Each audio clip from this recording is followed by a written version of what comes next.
Willie D Live. But let me go back to that $5 million though, man. Johnny, man, I'm gonna tell you something, bro. Ain't nobody beat me out of $5 million, bro, and getting away with it. What I'm gonna do? Shit. What they gonna do? I went got a lawyer. Like what I'm not gonna do for I went got. You know I want the money. That's my $5 million. I went got a lawyer. Shit. Look at me. I went got a lawyer And trick my mama.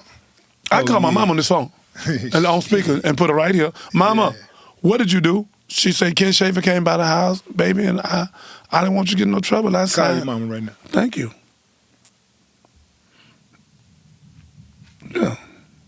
And she sided away and bought me a bed, moved me in her house. And I was hiding my mama, man. I said, mama, you didn't have to do that one. She said, baby, I understand, but I didn't want you back in there. I said, mama, your mama ain't gonna answer that phone. Yes, she is. Yes, she is. Watch this. Yes, she is.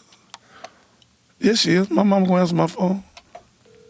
To voicemail. The person you're trying to reach is not available. At the tone, please record your message. When you have finished recording, you may hang up.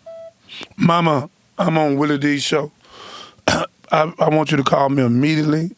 I want you to tell him what happened. Yeah. So just when I came home, when Ken Schaefer came over, so call me immediately. Call me. You know my number. Call me, mama. Text my mom and tell her call me immediately. It's an emergency. Call mama. Let's get mama on the phone. Yeah, I know mama gonna let her know what's up. Yeah, my mama seen the warden cry when I left. I was leaving prison, and the warden and the captain started crying, and I'm sitting up there looking at him, and my mama looking at him. So my mama, you know how our mothers are, she say, why you crying? This the warden in USP Beaumont, United States Penitentiary. Had a gun tower in the middle of the compound. It's the only prison that had a gun tower. There was so many killers there. Then they sent me there to get me killed. But that didn't work. But anyhow. This is the max you're talking about? It's max. United States Penitentiary. Max. Yeah. With the only gun tower in the state of United States in the middle of the compound. Guns.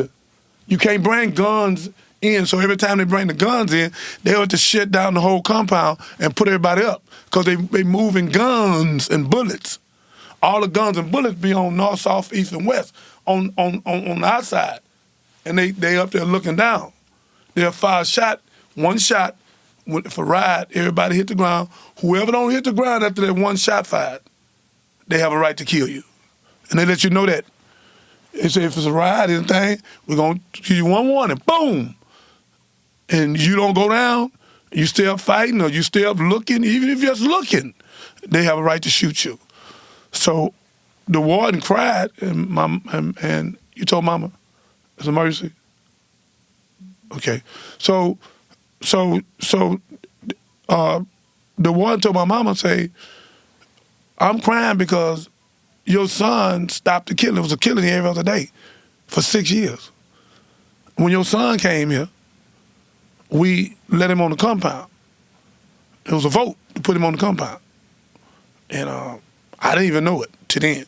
And he said since he been there, it ain't been one killing. I talked to the skinheads, the Crips, the Blood, that Rookin, Vice Lord, all of them was there.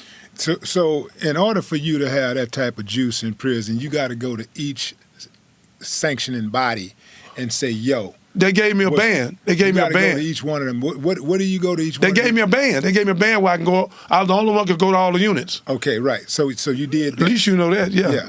Okay. Now, what do you go to each leader and you tell them what? I tell them the truth.